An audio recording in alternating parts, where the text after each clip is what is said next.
47वां अध्याय। वर वधू द्वारा एक दूसरे का पूजन। ब्रह्मा जी बोले, हे नारद, गिरिराज हिमालय ने उत्साहपूर्वक वेद मंत्रों द्वारा पार्वती और शिवजी को उपस्नान करवाया।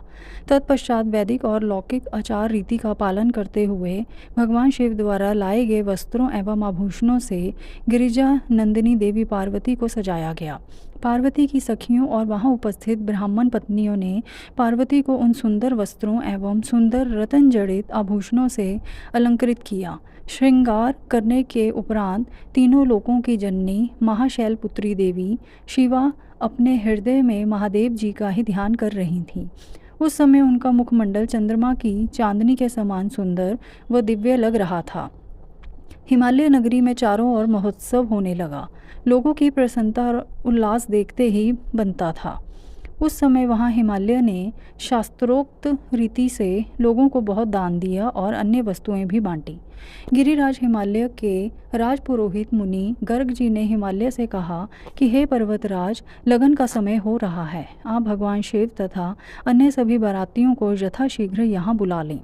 तब शैलराज के मंत्री सब देवताओं सहित भगवान शिव को बुलाने के लिए जनवासे में गए और उन्हें जल्दी विवाह मंडप में पधारने का निमंत्रण दिया।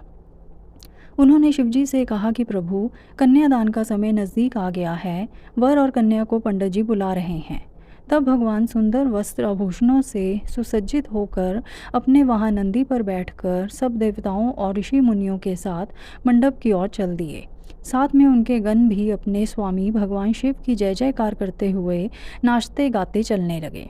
शिवजी के मस्तक पर छत्र था और चारों ओर चंवर डुलाया जा रहा था। महान उत्सव हो रहा था। शंख, भेरी, पटह, आनक, गोमुख बाजे बज रहे थे। अप्सराएं नृत्य कर रही थीं। चारों दिशाओं से देवगण उन पर पुष्पों की वर्षा कर रहे थे। इस प्रकार महादेव जी सुशोभित होकर यज्ञ के मंडप पर पहुँचे। मंडप के द्वार पर उनकी प्रतीक्षा कर रहे पर्वतों ने आदरपूर्वक उन्हें नंदी पर से उतारा और भीतर ले गए। शैलराज हिमालय ने भक्तिपूर्वक उन्हें नमस्कार किया और विधि विधान के अनुसार उनकी आरती उतारी। उन्होंने भगवान श्री हरि, विष्णु, मुझे तथा सदाशिव को पाद्य अर्घ्य दिया और सुंदर उत्तम आसनों पर हमें बिठाया। तत्पश्चात शैलराज प्रिया देवी मैना ब्राह्मण स्त्रियों व पुरवासिनों के साथ वहां पधारी। उन्होंने अपने दामाद भगवान शिव की आरती उतारी और उनका मधु पर्क से पूजन किया और सारे मंगलमय कार्य संपन्न किए। तत्पश्चात शैलराज हिमालय मुझे, विष्णु जी व भगवान शिव को साथ लेकर उस स्थान पर गए जहाँ देवी पार्वती वेदी पर बैठी हुई थीं। तब वहाँ बैठे सभी ऋषि मुनि, समस्त देवता व अन्य शिवगण उत्सुकता से शिव पार्वती के लगन की प्रतीक्षा करने लगे। हिमालय के कुल गुरु श्री गर्ग जी ने पार्वती जी की अंजलि में चावल भरकर शिवजी के ऊपर अक्षत डाले। तत्पश्चात पार्वती जी ने दही, अक्षत, कुश और जल से आदरपूर्वक भगवान शिव का पूजन किया। पूजन करते समय प्रसन्नतापूर्वक पार्वती भगवान शिव के दिव्य स्वरूप को निहार रही थीं। पार्वती जी के अपने वर शिवजी का पूजन कर लेने के पश्चात गर्ग मुनि के कथनानुसार त्रिलोकीनाथ महादेव जी ने अपनी वधू होने जा रही देवी पार्वती का पूजन किया।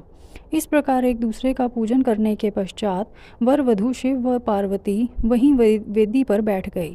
उनकी छवि अत्यंत उज्जवल और मनोहर थी। दोनों वहाँ बहुत शोभा पा रहे थे। तब लक्ष्मी आदि सभी देवियों ने उनकी आरती उतारी।